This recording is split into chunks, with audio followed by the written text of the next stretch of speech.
Hello, everyone, and welcome to episode 208 of the RRBG podcast. This podcast is a proud member of the Podbelly Network.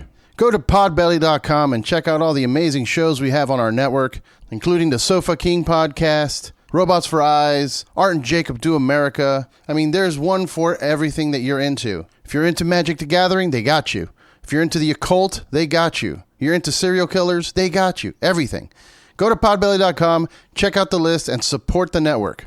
For the last few weeks, I've been sitting here making jokes about Sheath Underwear, trying to be funny, but I want to take a moment to be serious a little bit. Robert Patton is the creator and owner of Sheath Underwear.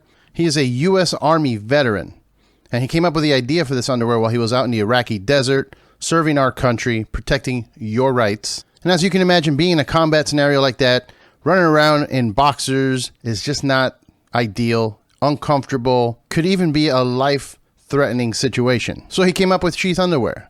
I have some right here. Now, the material itself is super soft. I love it, just for that reason alone. But on top of that, he came up with this pouch idea, so you can put your junk in there, and it gives you this incredible support. Perfect for when you're in a combat situation like that. It keeps you dry, it keeps your stuff separated, so there isn't any friction. It's also really great if you're a combat sports athlete, or a professional wrestler like our guest today. And even if you're not, they're just very, very comfortable, and I highly encourage that you check it out. So go ahead to sheathunderwear.com, use my promo code RRBG, and save 20%. And look, you can even use it as a face mask. This episode is also brought to you by Killcliff. My friends over at Killcliff make the best energy drink you can buy in the market today. Clean energy, none of that crap that they put in Monster or any of those Red Bulls. No sugar. Just clean power for all the grind you're going to have to put in today. And if you're not grinding today and you just want to relax, they also have CBD drinks to help you recover from any injuries you may have, any kind of inflammation. Maybe you went a little too hard at the gym. CBD drink will get you right back on track. Go to their website, killcliff.com. Check out all their different flavors. My personal favorite Ignite drink is the Cherry Limeade. And in the CBD category, you have to try the Joe Rogan Special. It's the Flaming Joe Pineapple with Jalapeno. It's not that spicy. You just get a little bit of a kick at the end. It's delicious. Go to killcliff.com and tell them that RRBG sent you. This podcast is also brought to you by El Yucateco Hot Sauce. You know, I got to tell you, I've been eating a lot more Mexican food these days as I live in LA, and it's just inevitable at this point. So having a really good hot sauce at my disposal is kind of crucial. And my go-to right now is El Yucateco hot sauce. They are a staple. They come in so many different flavors. You can get the verde sauce with jalapenos, or you can get the habanero sauce. They have this special like black sauce, which is a special reserve sauce. I mean, for whatever level Scoville you can handle, I'm sure you can find yourself a sauce here. And if you go to shop El Yucateco, Yucateco.com, use the promo code RRBG and you'll get 10% off of your purchase. This podcast is also brought to you by Saints Joints. Go to saintsjoints.com and check out all the awesome products they have there, including the new Book of Saints that comes with 4 packs of pre-rolled joints. It's this incredible, lavish, luxurious-looking gold foil stash box. The works. It's the best-looking stash box I've seen. Make sure to go pick one up before they're all gone. And also check out the new hash-infused pre-rolls. Don't forget, it's saintsjoints.com, and make sure you tell them that we sent you. In this episode, I talked to Carina Round of Puscifer. Puscifer has a new live streaming event happening April 17th. They will be performing the Money Shot album in its entirety, live from the Mayan Theater. You can get tickets for that now at Puscifer Live. We talk a little bit about that. We talked a little bit about what she's been doing during the pandemic, working on her new solo record. We talked a little bit about parenting. We talked a bit about social media. It was a really great conversation, and I hope you guys enjoy it. Make sure to follow her on social media. Get your ticket to the live global streaming event for Money Shot, April 17th on pusciferlive.com. And please check out our Patreon page. Go to patreon.com/RRBG. Cheers.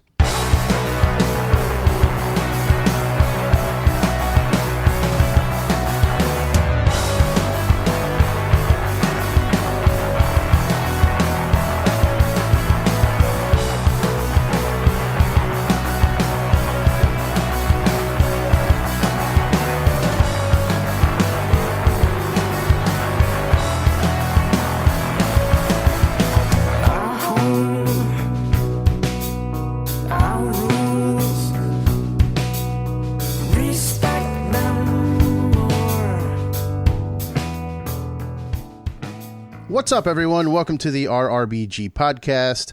I am here with the lovely Carina Round. How are you today? Great. How are you? I'm doing all right. I'm excited about this upcoming stream you got, April 17th with Puscifer.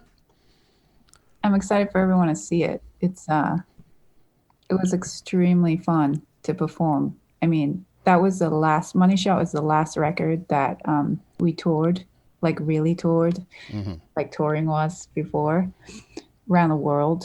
And, you know, just that immersive, I'm just salivating thinking about it, the feeling of touring, the camaraderie with the band, the crew, you know, the feeling of the audience, all of that, like that.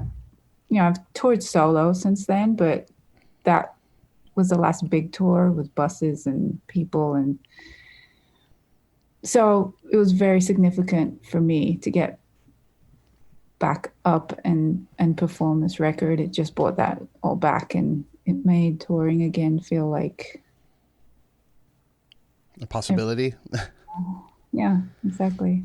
Yeah, I mean, how you know, I want to keep talking about that, but just to kind of touch base with you, like how have you been handling the whole pandemic lockdown? I know a lot of artists are usually pretty recluse anyway, because you're either creating art or you're on tour and doing that. But, you know, either way, this is a tough time for all musicians. So how have you been kind of dealing with it? Have you been creating more, or has it kind of been affecting your creativity? I think at the beginning, you know, everyone was like, oh, great, I'm going to clean out my garage and organize my house. And then, you know, when the reality hit of, no, you're not going to do that. And you're also not going to do anything else. That was when, luckily, we had existential reckoning happening. And when we were in lockdown, we weren't allowed to go to work. We took a couple of weeks off, but as soon as we could, we got back to work. You know, there's very little that could stop this band doing stuff. Yeah. And, you know, certainly a pandemic made it more difficult. Not more difficult, I mean, than anyone else, but what made it really difficult for me personally is I have a 3-year-old who I had to take out of school, and also a 12-year-old stepdaughter who also came out of school. So it's just fucking mayhem. And I can imagine. You know, I'm in a relationship with a musician also. So in some ways, it was a little easier because we could create our own schedule, and we weren't, you know, under the thumb of a big corporation. And, you know, but in others, it's been a shit show for everyone. What do you know?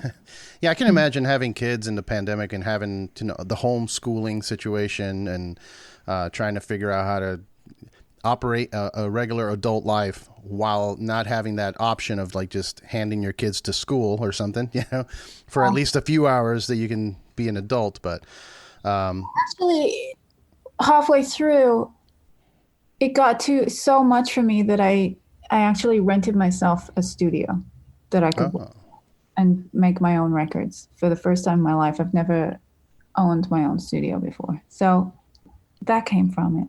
I probably wouldn't have done that if it weren't for the pandemic, if it weren't for me feeling like if I didn't do this, I might explode.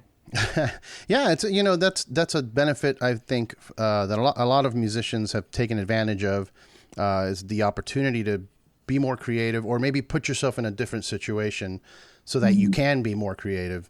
Because, you know, for example, the live stream that's coming, that to me is the right direction that musicians should be taking, creating this really cool looking experience that kind of mimics the live show, but it's not just you guys performing, you know, in a stage. I think the live stream throughout this time has become its own art form. And I think, you know, immediately, you know, Matt and Maynard just sunk their teeth into that. It's just it's almost like they've been waiting for a reason, you know? Yeah. And the ideas, and you know, the Arcosanti thing was just its own beautiful, unique experience. And I think you're right. I think the live form is this portal of creativity where the live stream where it can be part music video and part live show and a bunch of psychedelic shit in between. And that's exactly what we do. Yeah, that Arco Santi show was incredible. I mean, how difficult was it to time? Because I know that there's a song where you guys timed it that like, the song ends as the sun is coming out. Like, was there many reshoots, or was that just kind of like perfect timing? What do you think? I think there was a lot of reshoots.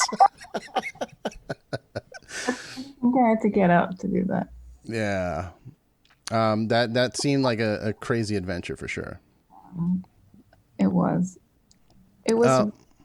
I mean, it was an intense burst of a few days of nailing that whole thing, and then it was a long stretch of feeling like, what the fuck just happened?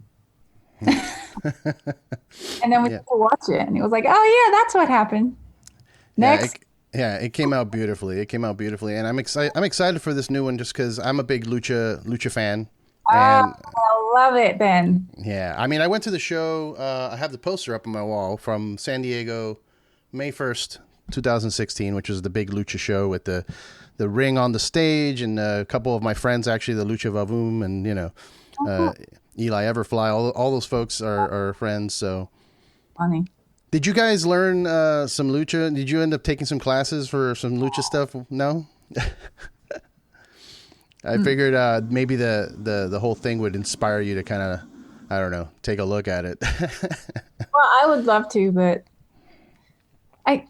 Maynard also does like Brazilian jiu-jitsu and Muay Thai and all kinds of shit like that. So, yeah. He's got his own thing with them going on, but I mean, maybe one day. We were threatening, now that you say it, I remember we were threatening throughout the whole tour that I was going to do some move on Joey, or Joey was going to, or Eli was going to do something. Like I would end up like throwing someone, or it just never happened. But I love those guys. It was really great to see them again.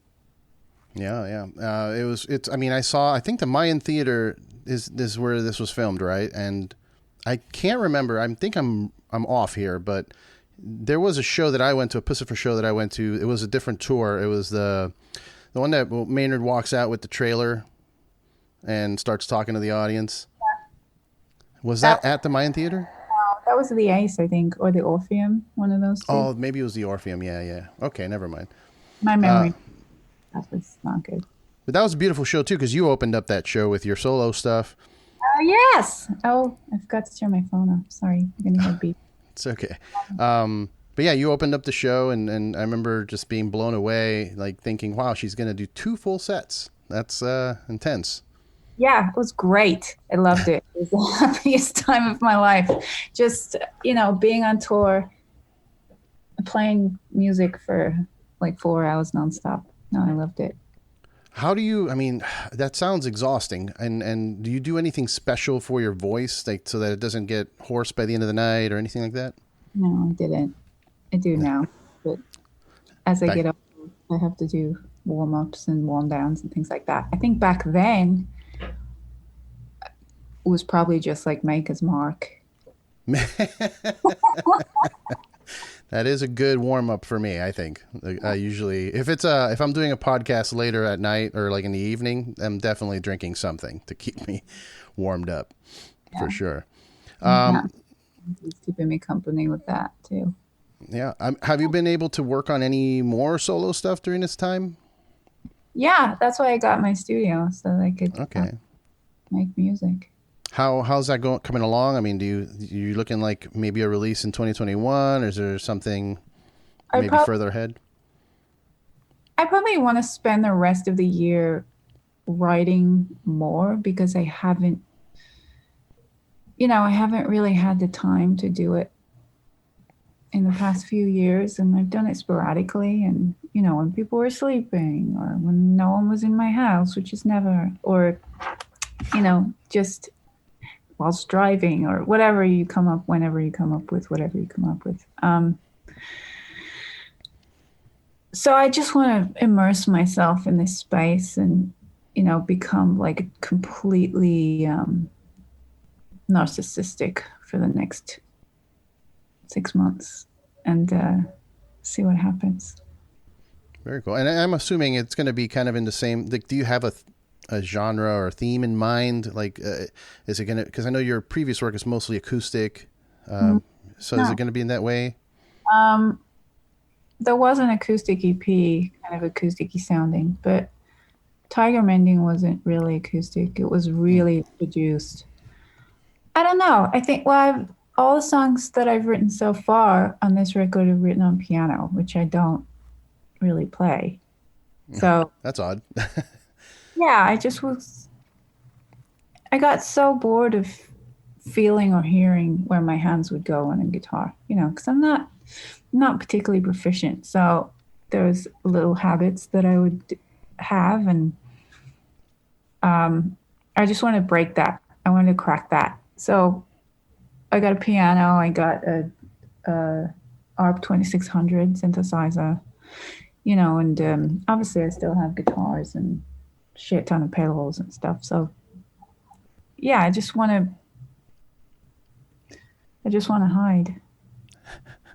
hide and create.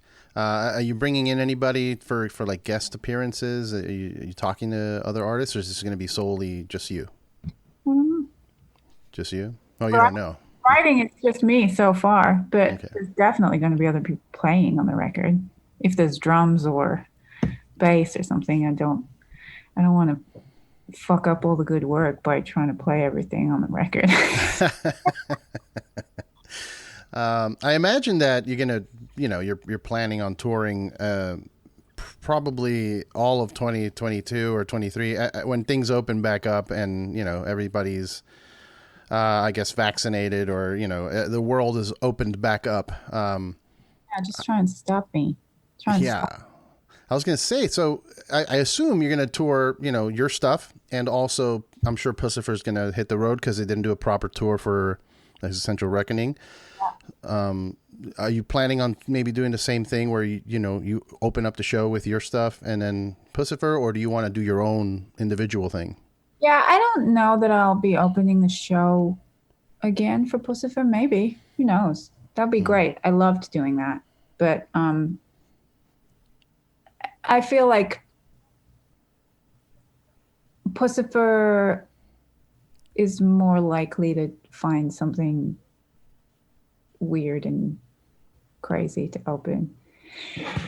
But yeah, I'll be touring with my own stuff when there's a record out, and I don't know how many venues are going to be bookable for the next 5 years. I feel like everyone that canceled during the pandemic is going to be touring for the next 2 years, and then the rest of us can think about booking shows. Yeah, I can imagine an oversaturation, I think, coming up of shows. Hopefully the live stream vibe will keep going. People will keep doing that stuff and using that art form.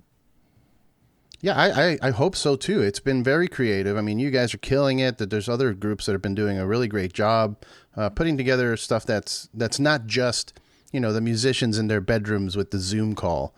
Like, it's a nice production value, and a lot of people doing that at the beginning of the pandemic, and a part of me was like, oh, you probably do it too, but I just I don't want to do that anymore. And what I put out there to be special in a different way, maybe I will, but I'll try and make it unique in some way or another. But with an acoustic guitar on my couch, like, I did that so many times in my life. Nobody needs to see that anymore. Yeah, I mean, even just throwing up a light in your room and like maybe a fog machine or something, Or but I also I really, it was very important for me during this pandemic to focus on parenting my child correctly, because it's a stressful time, and I can't control my stress levels at this point, and he's just like, luckily he's young enough to not really know how life is supposed to be, but Right. Yeah. you know, I haven't. Yeah, it's been fine. It's been Well, good. yeah, I was gonna say I've thought about this a lot, and it's kind of daunting in my brain. Like, all these kids that are 1, 2, maybe 3 years old during this time, like this is all they know. All they know is not going outside. Everybody's wearing a mask, and it's Deprogram or reprogram. yeah, it's crazy. I hopefully doesn't create like a whole socially awkward generation, but I hope it's all on the parents, I think, too, to make sure that doesn't happen. Yeah. Yeah. Yeah, I think you're right. I think, but also, as humans, we're very adaptable, as you've seen in the Yeah. last year. Let's get all these insane murders and fucking mass shootings under control, and, focus on creating things and doing good in our lives. Yeah. To get a little weird, since it's kind of thematical with the existential reckoning, the alien abduction and all that. Do you think that because I think about that a lot, like how can we fix these mass shootings and these societal issues?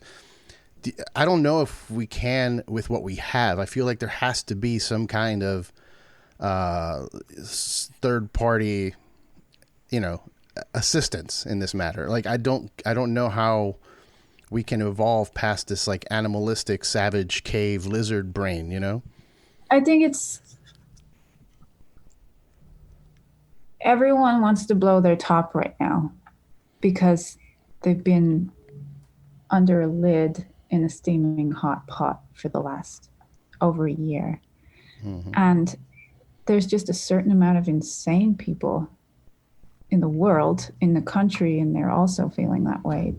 It's unfortunate and disgusting that the way they are expressing it is that way.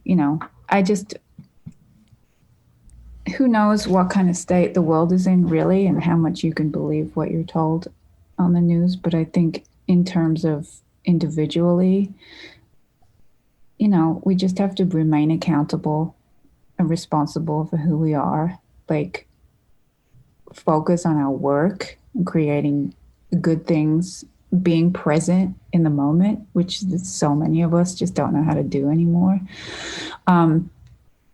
Raising mindful humans with real tools to allow them to take on real life, take social media for what it is, and keep it at a correct kind of distance. And, I just think if we all remain accountable as individuals and present, we'll be okay. Yeah, it's getting harder to do with, like you said, the social media thing. Everybody's kind of at a distance from each other where they can post whatever comment and like bully someone with words just because they know there's no repercussions. There's no, like you said, accountability for their actions. They're like, I'll just put "you suck" or "oh my god, this music is terrible" or "you're so ugly." Like it's too easy now to be a bully on the internet. Yeah, I mean, it vacillates between like no accountability for the individual, just saying things to people, and then just like, people being canceled for things that they did 25 years ago because of, Yeah, like you say, being bullied. And I don't know where, like I say, I think the only answer is to, because if you think about it in terms of social media, we're still in that period of time. It's kind of new, and we got swallowed up into the vacuum of it, and we're like dealing with the insanity of the extremes of it right now. I think, you know, as adults, we can learn from what it is, see it for what it is, step back and raise our children to just know the truth of what it is and teach them how not to be completely sucked into it. And maybe we can crawl out of this hole, the social media hole that we all fell into as an entire society. I can't do it. I can't open it. I can't look at it. It takes 3 or 4 minutes of me doing this to feel my brain dying. Starting to die. I can feel myself becoming depressed, hopeless, and it's the more I do it, the harder and harder it is for me to be present when I'm not on it, you know. And for me as a parent, that's the most important thing for me right now, is to just be present with what I'm doing, make the choice. I'm talking to you right now, you know, be present. I'm working, be completely focused on that. Like, also as a parent, you just have slivers of time to do certain things, you know. Yeah. And I've learned particularly how to focus more. Super important. And, you know, a lot of parents that I've met or I've seen that have children that are kind of like, you know, I don't want to be judgy, but, you know, you see certain children that are like, you know, yelling and screaming and like, I want this. It's like they resort to just kind of switching off and like, here's the iPad. Like, go watch your cartoon or something, or go do something else. Well, I will say, and I don't want this to turn into a parenting podcast. Won't have kids. That's the last thing you give a shit about. But yeah, I don't judge fucking parents anymore. I just don't. Like, it's hard. It's hard being a parent, and it's really fucking hard being a parent during pandemic. Just thinking, you know what? I feel you. Whatever you got to do in that moment. Yeah. Being a parent in a pandemic during this technological time, and also being a musician in a very successful band, cannot be easy at all. And I salute you for even taking the time to even talk to me. Like, I would just be like, no, I'm not, I don't have time. But it could be a lot worse. I'm really grateful for my life. It's pretty great. I have my own studio. I have a beautiful family. I have this band that, you know, I get to be creative in, but don't really have the fiscal responsibility. And, you know, I also have my own stuff that I can work on to satiate that part of my needs. And, you know, I'm very, very lucky. Well, again, you're lucky, but I also salute you for your hard work, because you are putting in the work, and it's apparent when you see the quality of the work that you're putting out, that you're not just kind of winging it, you're putting it in there. Well, that's the one thing about Puscifer. I think everybody involved is like wants to go above and beyond where they've ever gone before. They have this innate quality control that is, you know, far beyond what anyone else could ever expect of them. And everybody involved just gets, you know, particularly Matt, me, and Maynard, we just have a certain work ethic, and nothing will get in the way. And that's great. You know, that shines through in what we create. Definitely. I agree. If you were, let's say, you know, Maynard shuts down, Puscifer says, we're done, that was it.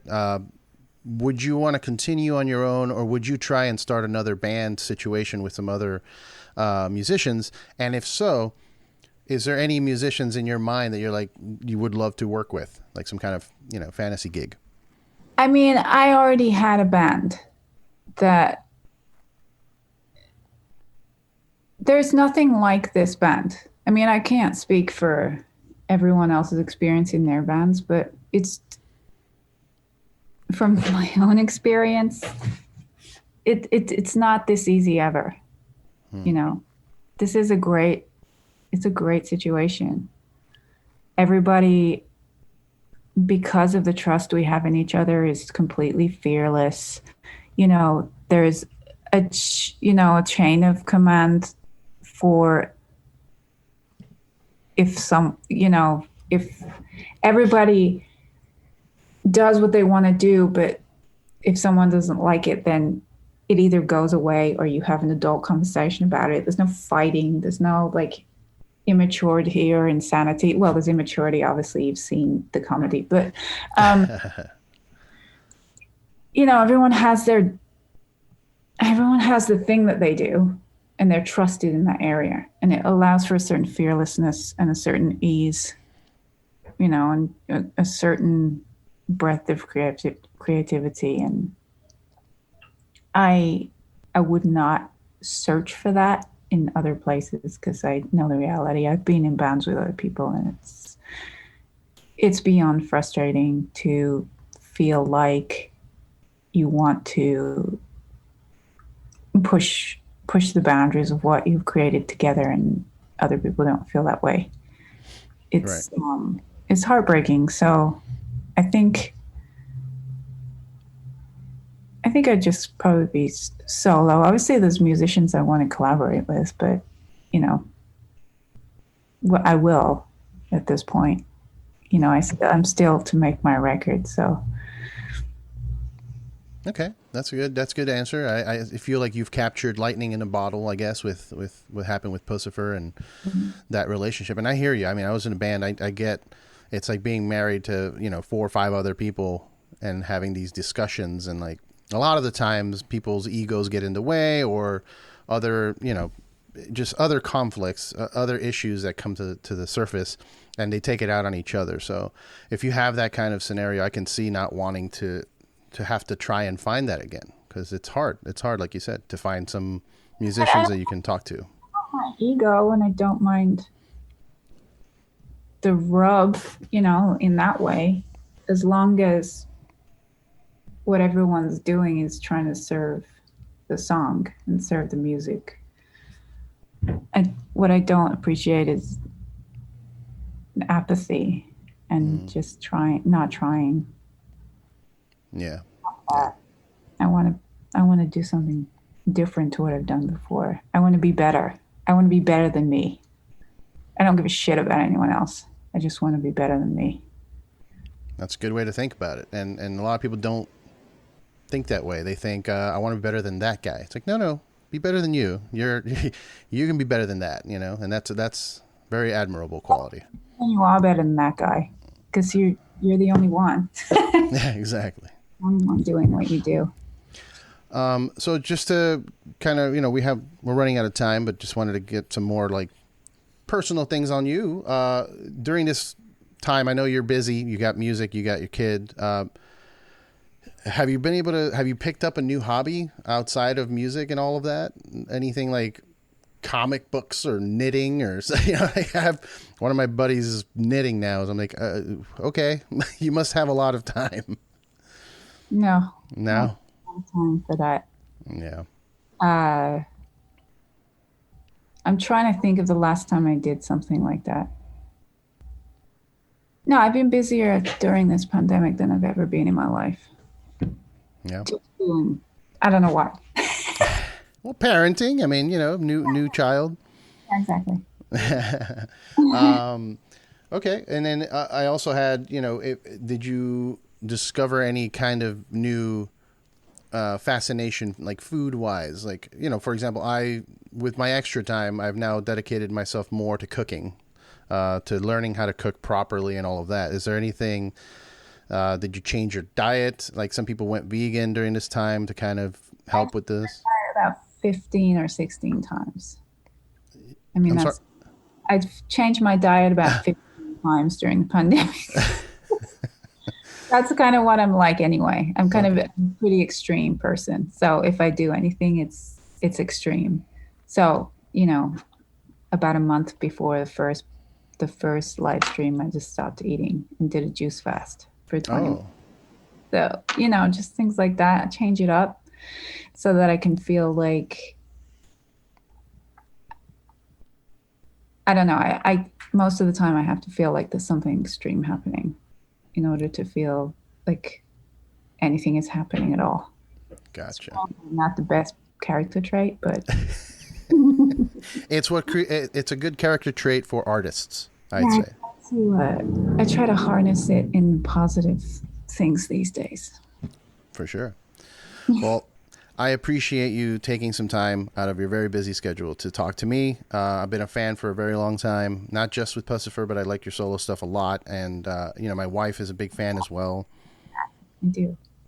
Yeah, one of the things that my wife loves, and she was trying to figure out a way to word a question for you without coming off as like weird, but it was like she just really appreciates the fact that you, as a female musician, you're not using sex to sell. You're using talent to sell, And we didn't know how to word a question like how do you feel about that or how music industry handles that, but we just wanted to show our appreciation for what you do and how you handle yourself. Thank you. I Yeah. appreciate it. It's something that's important to me, actually. Yeah. Just watching the footage for this last money shot. I'm 42 now, so there's not going to be a lot of tits and ass happening. It's not classy after a certain age anyway, but I was watching my own performance just, I have a 12-year-old stepdaughter, just thinking like, yeah, I would like her friends, people like that to be watching my performance or what I'm doing and be able to relate to it and just think, yeah, what she's doing is cool. She's a badass. I want to do that. I want to be like that. She looks cool without having to over sexualize things. And,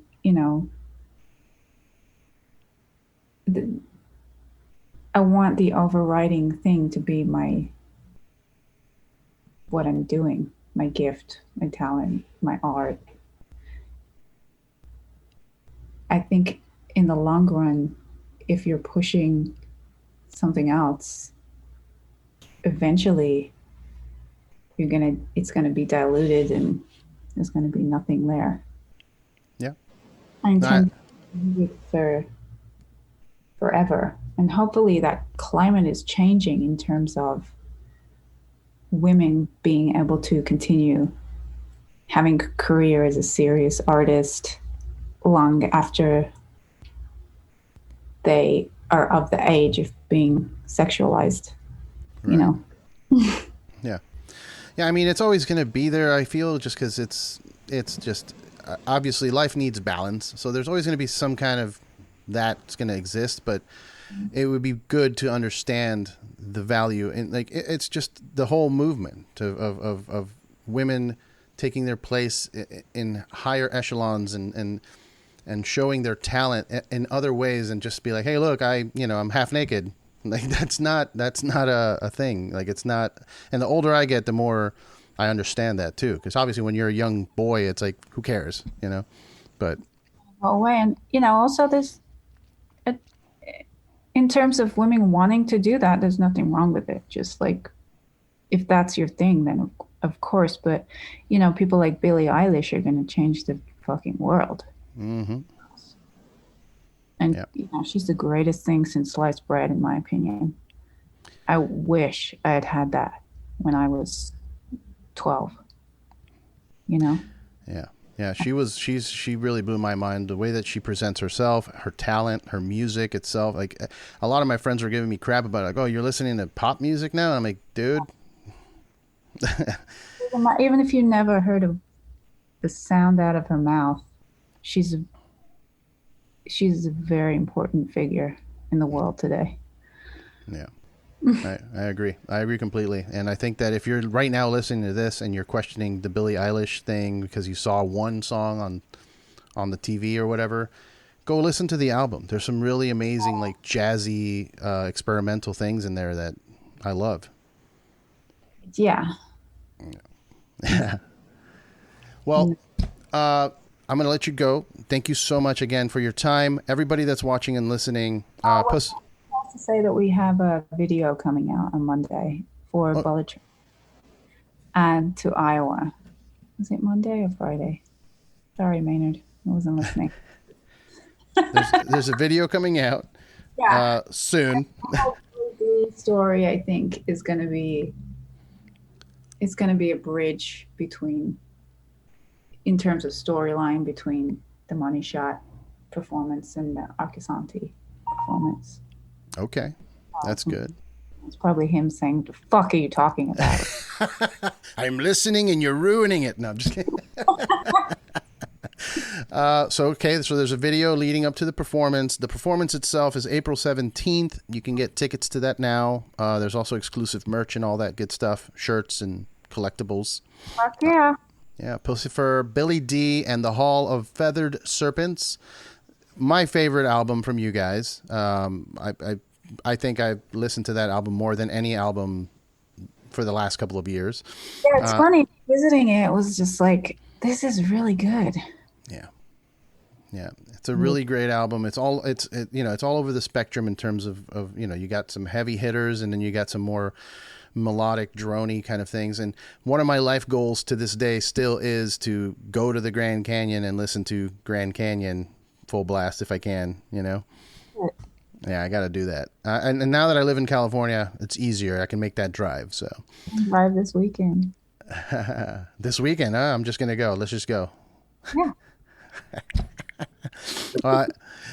Yes. So Pusciferlive.com is the website to get the tickets, and you can watch a trailer for it. If you like Lucha Libre, like me, you'll be hooked. You'll be in.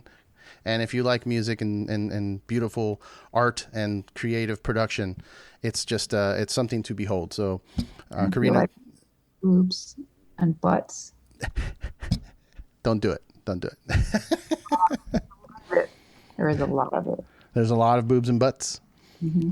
Maynard come out half naked with some kind of suit. Like I saw him on some like show or something with like a giant dildo thing, like as Satan. I forget what it's called. Something he did a few years ago. And I'm like, Jesus, like, what's going on? I'm literally there's not even an iota of surprise in my body. You never know what you're getting. Yeah. I don't. Once you enter the Puscifer album cycle, you just have to be an open mind. Correct. Yeah, because it's not, it doesn't take itself too seriously. The music is serious, but, there's comedy, like you mentioned earlier. The comedy is amazing, and it's about life and every aspect of it, not just one thing. It's not just metal or just rock or just whatever. It's all of it. Ridiculous, but, also his lyrics are fucking brilliant. Yeah. So it goes from one end of the spectrum to the other. You can enjoy it for all the reasons. Well, I know we did the sign off and everything, but I forgot to ask you that. Like, how much involvement do you have lyrically? Like, are you none? Okay. Yeah. Okay. Well, again, thanks again, and follow. You don't do a lot of social media, like you said. I looked at your Twitter, and it's kind of you haven't really done. You haven't done much on there, but either way, I would keep an eye on Carina's career through social media, through Puscifer, and I'm looking forward to the new album. Stay safe and stay sane. Someone's calling me. Perfect timing.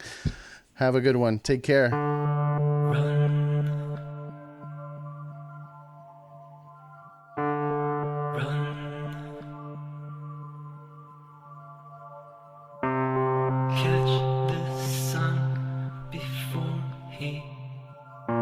Slips her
just then.